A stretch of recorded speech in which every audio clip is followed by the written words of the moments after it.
కొబ్బరి చిప్పలో కోట్లు వినడానికి వింతగా ఉన్నా ఇది నిజం. కొట్టిపడేసిన కొబ్బరి చిప్పల్లో కోట్ల రూపాయలు ఏరుకున్నారు అధికారులు. భద్రాచలం పంచాయతీకో రామయ్య ఆలయానికో రావాల్సిన ఆదాయాన్ని జేబుల్లో వేసుకున్నారు.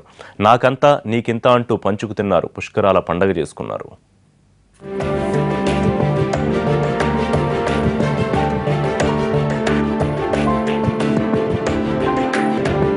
గోదావరి పుష్కరాలు అద్భుతంగా జరిగాయి. 12 రోజుల పాటు జలమంతా జనమైంది.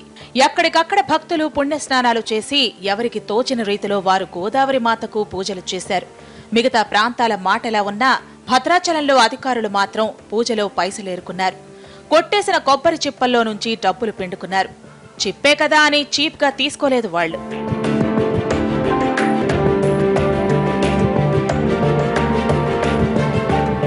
పుష్కరాల కోసం భద్రాచలంలో 2 ఘాట్లు ఏర్పాటు చేశారు. 2 చోట్ల కలిపి 45 లక్షల మంది పుణ్యస్నానాలు చేశారన్నది అధికారిక లెక్క. వీళ్లలో 80% నది దగ్గర రామాలయం పరిసరాల్లో కొబ్బరికాయలు కొట్టిన వాళ్లే.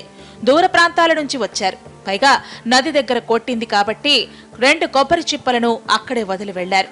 సరిగ్గా ఈ పాయింట్ మీదే బిజినెస్ చేశారు పంచాయతీ అధికారి, రామాలయంలోని మరో అధికారి.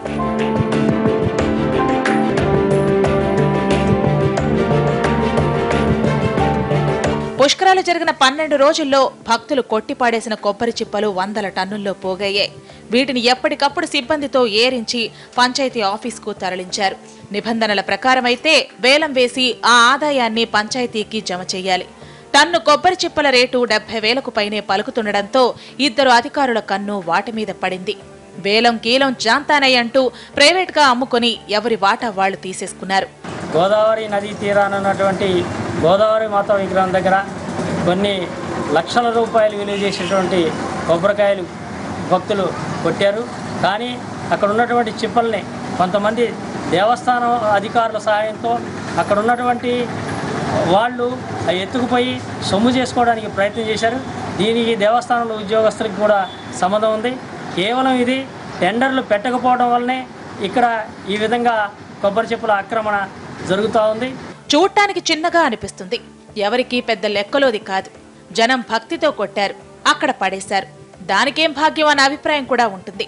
కానీ టన్ను 70,000 రూపాయల చొప్పున 100 టన్నుల కొబ్బరిని అమ్ముకుని 2 అధికారులు పెద్ద మొత్తంలో వెనకేసుకున్నారని తెలిసి నోరెళ్లబెడుతున్నారు భక్తజనం.